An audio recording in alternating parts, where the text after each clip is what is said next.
မင်္ဂလာပါခင်ဗျာကျွန်တော်ကိုညီညီပါ Forex Skills Group မှကြိုဆိုပါတာဒီမှာတော့ငွေကြေးနဲ့ရွှေအယောင်းဝယ်ပညာရပ်တွေကိုစနစ်တကျလေ့လာသင်ယူနိုင်မှာဖြစ်ပါတယ်ဟုတ်ကဲ့အားလုံးပဲမင်္ဂလာပါခင်ဗျာဒီနေ့ကျွန်တော်ရှင်းပြပေးမယ့်ချက်ကကျွန်တော်တို့ဒီ Excel broker လုံးဝတဲ့သူပြန်ကျွန်တော်တို့မြန်မာနိုင်ငံနေပြီးတော့ K-Play နဲ့အသွင်းထုတ်လို့ရပါတယ်ခင်ဗျာအဲ့တော့ကျွန်တော်ကသွင်းထုတ်ဘယ်လိုမျိုးလုပ်မလဲဆိုလို့ရှိရင်နံပါတ်1တစ်ခုအနေနဲ့ကျွန်တော်ကဒီ Excel ထဲကိုရောက်လာပြီကျွန်တော် deposit fund ကိုလာဒီ deposit fund လေးကိုကျွန်တော်ကရောက်လာတယ်အဲ့ deposit fund ကိုကျွန်တော်နှိပ်အဲ့ deposit fund ကိုနှိပ်ပြီဆိုလို့ရှိရင်ကျွန်တော်ငွေသွင်းမဲ့ဟာတကယ်လို့ကျွန်တော်ကကို့မှာ Crypto တို့ပါတို့ Binance တို့ရှိလို့ရှိရင်ကိုယ်တိုင်ကိုကြကိုယ့်ရဲ့ wallet exchange ကိုသွင်းလို့ရတာဖြစ်ပါတယ်ခင်ဗျာနော်တကယ်ကြီးကို့မှာအဲ့လိုမျိုး Crypto wallet မရှိသေးဘူးဆိုလို့ရှိရင်ကိုကနေပြီးတော့ K-Play နဲ့သွင်းလို့ရတာဖြစ်ပါတယ်ဒါကတော့ local deposit နဲ့သွင်းလို့ရတာဖြစ်ကျွန်တော်တို့မြန်မာနိုင်ငံနေပြီးတော့ K-Play နဲ့ပေါ့နော်မြန်မာနိုင်ငံ user ကသူများအားလုံး K-Play နဲ့သွင်းထုတ်လို့ရတဲ့အကြောင်းကိုလာရောက်ရှင်းပြပေးခြင်းဖြစ်ပါတယ်ကျွန်တော်ကကျွန်တော်တို့ကိုမှဒီ Crypto တို့ရှိလို့ရှိရင်တော့ Crypto နဲ့သွင်းထုတ်လို့ရတာဖြစ်ပါတယ်။နောက်ကျွန်တော်တို့ဒီမှာ Binance Play တွေရှိတယ်တခြား Crypto wallet တွေလည်းရှိတာဖြစ်ပါတယ်။အကယ်၍အဲ့ဒါတွေမရှိဘူးဆိုလို့ရှိရင်ကျွန်တော်တို့ကဒီ local deposit နဲ့ကျွန်တော်တို့သွင်းထုတ်လို့ရမှာဖြစ်ပါတယ်။ဒါကတော့ကျွန်တော်တို့မြန်မာကျပ်ငွေပဲဖြစ်ပါတယ်ခင်ဗျာနော်။မြန်မာကျပ်ငွေနဲ့သွင်းထုတ်လို့ရတာဖြစ်ပါတယ်။အဲ့တော့ကျွန်တော်တို့ဘယ်လိုမျိုးလုပ်မလဲဆိုလို့ရှိရင်နံပါတ်1တစ်ခုအနေနဲ့ကျွန်တော်တို့ကဒီ local deposit ကိုကျွန်တော်နှိပ်မယ်။အရင်ဦးဆုံးကျွန်တော်ကငွေသွင်းပြီဆိုလို့ရှိရင်အရင်ဦးဆုံးကိုကဘယ် account ထဲကိုသွင်းမလဲဆိုတော့ကျွန်တော်အရင်ဦးဆုံးယူရမှာဖြစ်ပါတယ်။ wallet ဆို wallet အဲ့တော့ကျွန်တော်က wallet ထဲကိုကျွန်တော်ချိန်ထားတယ် wallet ထဲကိုထည့်မယ်ပြီးလို့ရှိရင်တော့ local deposit ကိုနှိပ်မှာဖြစ်ပါတယ်ပြီးလို့ရှိရင်တော့ဒီအောက်ကပြရအောင်လဲကျွန်တော် continue ကိုကျွန်တော်နှိပ်မှာဖြစ်ပါတယ်ခင်ဗျာနော်အဲ့ဆိုတော့ continue ကိုနှိပ်ပြီဆိုလို့ရှိရင်ကျွန်တော်တို့ကဒီမှာကိုဘယ်လောက်သွင်းမလဲဆိုတော့ကျွန်တော်ရိုက်ထည့်ရမှာဖြစ်ပါတယ်ကိုကရင်ဦးဆုံးဒေါ်လာဘယ်လောက်သွင်းမလဲပေါ့နော်ဒေါ်လာသွင်းမဲ့ amount ပေါ့နော်ဒါကျွန်တော်တို့သွင်းမဲ့ဒေါ်လာ amount နော်သေချာကြည့်ပါကျွန်တော်သွင်းမဲ့ဒေါ်လာ amount ကိုဒီမှာရိုက်ထည့်ရမှာဖြစ်ပါတယ်ခင်ဗျာနော်အဲ့ဆိုကျွန်တော်ကဒီမှာဒေါ်လာ amount ကိုကျွန်တော်ထည့်မယ်ဒေါ်လာ100ထည့်မယ်အဲ့ဆိုကျွန်တော်100ရိုက်ထည့်ပြီး100ရိုက်ပြီဆိုလို့ရှိရင်ကျွန်တော် K-Play မြန်မာကျပ်ငွေနဲ့ပေးမှာဖြစ်သည့်အတွက်ပေါ့နော်ကျွန်တော်ကဒီမှာ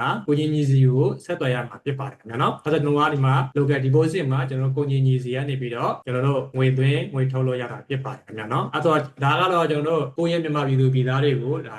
USDT နဲ့ chain ပေးတဲ့သဘောတဘာဝပဲဖြစ်ပါတယ်ခင်ဗျာနော်ကျွန်တော်ကမြန်မာကျပ်ငွေပေးမယ်ကိုကြီးညီကနေပြီးတော့ကျွန်တော်တို့ဒေါ်လာလွှဲပြောင်းပေးမှာပေါ့နော်အဲ့တော့ကျွန်တော်ကဒီမှာကိုကြီးညီစီကိုကျွန်တော်ကအဲ့လိုမျိုးရေးပြီးလို့ရှိရင်ဒီအပြာရောင် continue လေးကိုကျွန်တော်နှိပ်မှာဖြစ်ပါတယ်နှိပ်ပြီးဆိုလို့ရှိရင်ကျွန်တော်တို့ဒီမှာပေါ့နော်အချက်လက်တွေပေါ်လာတယ်အဲ့တော့ဒီလိုမျိုးချက်လက်တွေပေါ်လာပြီဆိုလို့ရှိရင်ကျွန်တော်ကဒါကိုညီညီနဲ့ကျွန်တော်တို့ဆက်သွယ်ရမှာဖြစ်ပါတယ်ပေါ့နော်ကိုညီညီနဲ့ကျွန်တော်ဆက်သွယ်မယ်အဲ့ဒီကိုညီညီစီကိုကျွန်တော်ကဆက်သွယ်လောက်ရမှာဖြစ်ပါတယ်ဒီမှာဒီ user name ပေးထားတယ်ပြီးလို့ရှိရင် Telegram account ပေးထားတယ်ပြီးလို့ရှိရင် Line account ပေးထားတယ်ပြီးလို့ရှိရင် Facebook page ပေးထားတာဖြစ်ပါတယ်ပြီး email ပေးထားတာဖြစ်ပါတယ်အဲ့တော့ကိုနဲ့ဆင်ပြေတဲ့ဟာကိုကျွန်တော်တို့ဆက်သွယ်သွားရမှာဖြစ်ပါတယ်အဲ့တော့အားလုံးအများအပြည့်သုံးကြတာလည်းကူတာတော့ကျွန်တော် Telegram ပေါ့နော် Telegram တော့မဟုတ် Messenger ပေါ့ Line လည်းရတာဖြစ်ပါများနော်အဲ့လိုမျိုးကျွန်တော်တို့သွားရပြီးတော့ဆက်သွယ်ရမှာဖြစ်ပါတယ်ရေဦးဆုံးအဲ့ဒီကိုညီညီစီကိုသွားတော့ဆက်သွယ်ရမှာဖြစ်ပါတယ်ဒီတစ်ခုတည်းတစ်ခုကိုသွားရောက်ပြီးတော့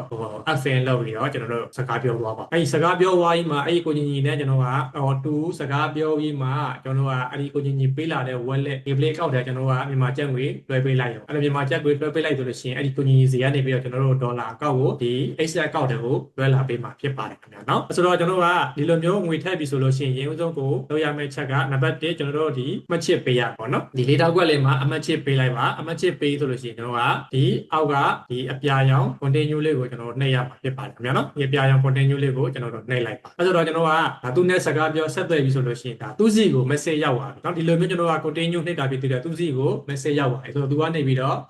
ကျွန်တော်တို့ deposit တင်ထားတဲ့အကြောင်းသူစီမှာသွားရောက်ပြီးတော့ notice ကြမှာဖြစ်ပါတယ်ခင်ဗျာနော်အဲ့ဆိုတော့အဲ့ဒီကိုညီညီနဲ့ကျွန်တော်တို့ကစကားပြောလိုက်ပါစကားပြောပြီးဆိုလို့ရှိရင်သူစီကိုသူပေးလာတဲ့ wallet account ထဲကိုကျွန်တော်တို့ K-Play လွှဲပေးလိုက်ရုံပါပဲK-Play လွှဲပေးလို့ရှိရင်ခဏဆောင်သူစီကနေတော့ဒေါ်လာကျွန်တော်တို့ဒီ Excel account ထဲကိုလွှဲပေးလိုက်မှာဖြစ်ပါတယ်ခင်ဗျာနော်ဒါကတော့ကျွန်တော် deposit လုပ်ချင်ပဲဖြစ်ပါတယ်အဲ့တော့နံပါတ်2ကကျွန်တော်ကကို trade တော့ရတဲ့အမြတ်ကိုပြန်ပြီးတော့ကျွန်တော်က withdraw ပြန်ထုတ်မယ် withdraw ပြန်ထုတ်မယ်ဆိုလို့ရှိရင်ကျွန်တော်တို့2မျိုးရှိတာဖြစ်ပါတယ်နံပါတ်1ကျွန်တော်တို့ဒီ fund ထဲကိုလာမှာဖြစ်ပါတယ်နော်ကျွန်တော် withdraw ထုတ်ပြီဆိုလို့ရှိရင်ဒီထဲကကျွန်တော်တို့ fund ထဲကိုလာမယ်အဲ့ဒီ fund ထဲကိုလာလို့ရှိရင်နံပါတ်2ကျွန်တော်တို့က withdraw fund ကိုသိရမှာဖြစ်ပါတယ်ခင်ဗျာနော်withdraw fund ကိုနှိပ်ပြီးဆိုလို့ရှိရင်ကျွန်တော်တို့ဒီမှာကျွန်တော်တို့ထုတ်မဲ့အောင်ချက်4ချက်ပေါ့နော်အဲ့တော့နံပါတ်1ကကျွန်တော်တို့ဒီ Crypto နဲ့ထုတ်တဲ့ဟာကိုမှတကယ်လို့ Crypto wallet ရှိလို့ရှိရင်ကိုဟာနဲ့ကိုထုတ်လို့ရတယ်ကို trade တော့မြတ်တဲ့အမြတ်ကိုကျွန်တော်က Crypto နဲ့ပြန်ထုတ်လို့ရတာဖြစ်ပါတယ် Binance ရှိရင် Binance နဲ့ထုတ်လို့ရတယ်တခြား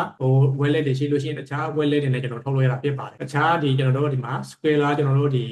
payment wallet တွေလည်းရှိတာဖြစ်ပါတယ်အဲ့တော့ကိုစင်ပြီးတဲ့ခါနဲ့ထုတ်လို့ရတာဖြစ်ပါတယ်ခင်ဗျာနော်အဲ့တော့ဒါတွေမရှိဘူး crypto wallet တွေမရှိဘူးကျွန်တော်ကမြန်မာငွေနဲ့ပဲပြန်လိုချင်တယ်ဆိုလို့ရှိရင်ဒီနေရာကိုနှိပ်ရမှာဖြစ်ပါတယ်ခင်ဗျာနော်ဒီမှာကျွန်တော်တို့ local deposit ဆိုတဲ့ဟာကိုကျွန်တော်ပြန်နှိပ်မယ်အဲ့ဒီကိုညီနဲ့ပဲကျွန်တော်ကပြန်ပြီးတော့ withdraw ထုတ်ရမှာဖြစ်ပါတယ်ခင်ဗျာနော်အဲ့တော့ကျွန်တော်ထုတ်မဲ့ဟာကကျွန်တော်ဒီမှာငွေရှိတဲ့အမောက်ကိုကျွန်တော်ရွေးရမှာဖြစ်ပါတယ်ခင်ဗျာနော်အဲ့ကျွန်တော်ငွေရှိတဲ့အကောင့်ကိုလာမယ်ငွေရှိတဲ့အကောင့်ကိုကျွန်တော်ဒီမှာ$50 50ကျွန်တော် wallet ထဲမှာအဲ့ဒီ50ကိုကျွန်တော်ကကိုညီညီစီကနေတော့ကျွန်တော် pay နဲ့ကျွန်တော်ထုတ်မှာဖြစ်ပါတယ်အဲ့ဆိုကျွန်တော်က local deposit ကိုကျွန်တော်နှိပ်မယ်ပေါ့နော်အဲ့ local deposit ရွေးမယ်ရွေးလို့ရှိရင်ဒီမှာကျွန်တော်တို့အပြာရောင် continue လေးကိုကျွန်တော်နှိပ်ရမှာဖြစ်ပါတယ်နော် okay အဲ့လိုမျိုးနှိပ်ဆိုလို့ရှိရင်ကျွန်တော်တို့ကဒီမှာကိုမှရှိတဲ့50ကိုအဲ့ကျွန်တော်တို့ကိုညီညီစီကိုကျွန်တော်ကလွှဲပြောင်းပေးရမှာဖြစ်ပါတယ်ဒီအောက်မှာကျွန်တော်တို့ကိုညီညီစီကိုကျွန်တော်ကပေါ်နေတာဖြစ်ပါတယ်အဲ့တော့ကျွန်တော်က continue ကိုကျွန်တော်နှိပ်ရမှာဖြစ်ပါတယ်နော် continue ကိုနှိပ်ပြီဆိုလို့ရှိရင်ကျွန်တော်ကဒီမှာကျွန်တော်တို့ဒီကိုရဲ့ email တွေကိုကျွန်တော်ကုန်းနံပါတ်ပို့မှာဖြစ်ပါတယ်ခင်ဗျာနော်ကျွန်တော်တို့ email ထဲမှာရှိတဲ့ကုန်းနံပါတ်၄လုံးကိုကျွန်တော်တို့ဒီ OTP ကုတ်လေးကိုဒီမှာထည့်ရမှာဖြစ်ပါတယ်ဒီမှာထည့်ပြီဆိုလို့ရှိရင်ကျွန်တော်ကဒီ continue လေးကိုနှိပ်ပေးလိုက်ရုံပါအဲ့တော့ကျွန်တော်က email ချိန်ကကျွန်တော်ကဒီမှာပြတ်ထားပေးရနော်အဲ့ဒီချိန်တွင်းမှာကျွန်တော်ထည့်ရမှာဖြစ်ပါတယ်အဲ့ဆိုတော့ကျွန်တော်တို့ email ထဲမှာဝင်လာတဲ့စာအိတ်လေးကိုကျွန်တော်တော့ဖွင့်ကြည့်ပြီးတော့အဲ့ဒီပို့လာတဲ့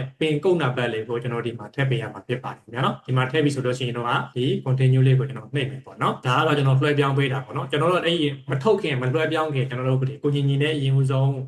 းစကားပြောထားဖို့တော့ရေးကြီးတာပေါ့နော်အရင်ဦးဆုံးကျွန်တော်စကားပြောထားဖို့ရေးကြီးတဲ့ကျွန်တော်ပတ်စံထုတ်မယ်ကျွန်တော်ပတ်စံထုတ်မယ်ပေါ့နော်ဘယ်လောက်ထုတ်မယ်ဆိုတဲ့ဟာကိုကျွန်တော်ကိုညီညီနဲ့အရင်ဦးဆုံး contact လုပ်ပြီးတော့စကားပြောထားဖို့အရေးကြီးတာဖြစ်ပါတယ်ဆိုလို့ရှိရင်တော့ပတ်စံထုတ်ပြီဆိုလို့ရှိရင်တခါတည်း email ထဲကိုကျွန်တော်ချိန်ထဲမှာကုတ်ထည့်ပြီးတော့ကျွန်တော်က continue နှိပ်လိုက်ရပဲဆိုကိုညီညီစီကိုလည်းဓာတ်ရိုက်ဝင်ရောက်သွားမယ်ပြီးလို့ရှိရင်လည်းကျွန်တော်တို့ရဲ့ account ထဲကိုမြန်မာငွေရောက်လာမှာဖြစ်ပါတယ်ခင်ဗျာနော်အဲ့တော့ကျွန်တော်တို့အခုလောလောဆယ်ကကျွန်တော်တို့ဒီမြန်မာနိုင်ငံနေပြီးတော့ကျွန်တော်တို့ဒီ crypto wallet မရှိတဲ့သူတွေ Kplay နဲ့မြန်မာကျပ်ငွေနဲ့တွင်းထုတ်လို့ရတဲ့အကြောင်းကိုကျွန်တော်လာရောက်ရှင်းပြပေးခြင်းဖြစ်ပါတယ်ခင်ဗျာနော်အဲ့တော့ကျွန်တော်ဒီမှာ email ထဲ wallet ရင်တော့ code number တစ်ချက်ထည့်မယ်ပြီးလို့ရှိရင်တော့ continue ကိုနှိပ်မယ်ခင်ဗျာနော်โอเคဆိုတော့ကျွန်တော်က pin code number ထည့်လိုက်ပြီပေါ့နော်အဲဒီ pin code number ထည့်လို့ရှိရင်တော့ continue ကိုနှိပ်ရမှာဖြစ်ပါတယ်ခင်ဗျာနော်โอเคအဲ့ဆိုတော့ကျွန်တော်တို့ဒီမှာကိုရဲ့ wallet ထဲမှာရှိတဲ့ဒေါ်လာက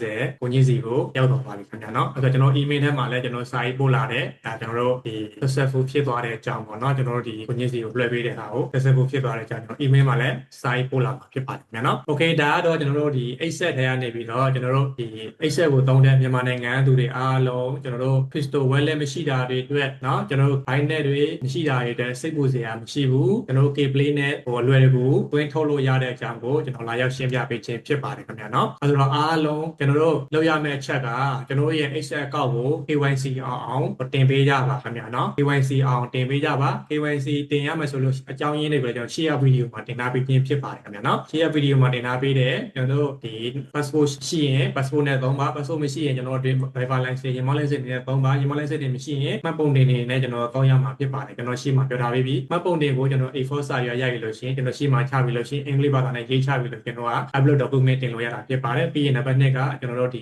ကျွန်တော်တို့ရဲ့လိပ်စာပေါ့နော် address လိပ်စာ document ကိုကျွန်တော် upload တစ်ခါပြန်တင်ပေးရမှာဖြစ်ပါတယ်အဲ့ဒါကျွန်တော် bank statement တွေပါလို့တာပေါ့နော် bank statement မရှိဘူးဆိုလို့ရှိရင်လည်းကျွန်တော်တို့ဒီမှတ်ပုံတင်ကိုပဲပြန်ပြီးတော့တင်ကြည့်ပါခင်ဗျာနော်အဲ့ဆိုအောင်သွားပါလိမ့်မယ်တကယ်လို့တစုံတရာခက်ခဲဖြစ်တယ်ဆိုလို့ရှိရင်လည်းကျွန်တော်စီကိုတိုက်ရိုက်တက်သွယ်တော့မေးမြန်းနိုင်ပါတယ်ဟုတ်ကဲ့ပါအားလုံးပဲဒီနေ့ကျွန်တော်ရှင်းပြပေးတယ်ကျွန်တော်တို့ဒီငွေသွင်းငွေထုတ်နည်းအကြောင်းကိုအားလုံးနားလည်မယ်လို့ဖြစ်ပါတယ်ဒီငွေသွင်းငွေထုတ်နည်းကကျွန်တော်တို့မြန်မာနိုင်ငံမြန်မာပြည်သားတွေအတွက် Kplay နဲ့ကျွန်တော်တွင်းထုတ်လို့ရတဲ့အကြောင်းမြန်မာကျပ်ငွေနဲ့တွင်းထုတ်လို့ရတဲ့အကြောင်းကိုလာရောက်ရှင်းပြပေးခြင်းဖြစ်ပါတယ်အားလုံးလည်းဒီဗီဒီယိုလေးကိုကြည့်ပြီးတော့လိုက်လို့တက်မယ်လို့ယုံကြည်ပါတယ်ခင်ဗျအားလုံးပဲကျမ်းမာချမ်းသာပြီးတော့ကိုယ်စိတ်နှပြအေးချမ်းကြပါစေအားလုံးပဲမင်္ဂလာပါခင်ဗျနောက်ထပ်ဗီဒီယိုပြန်တော့တွေ့ကြမယ်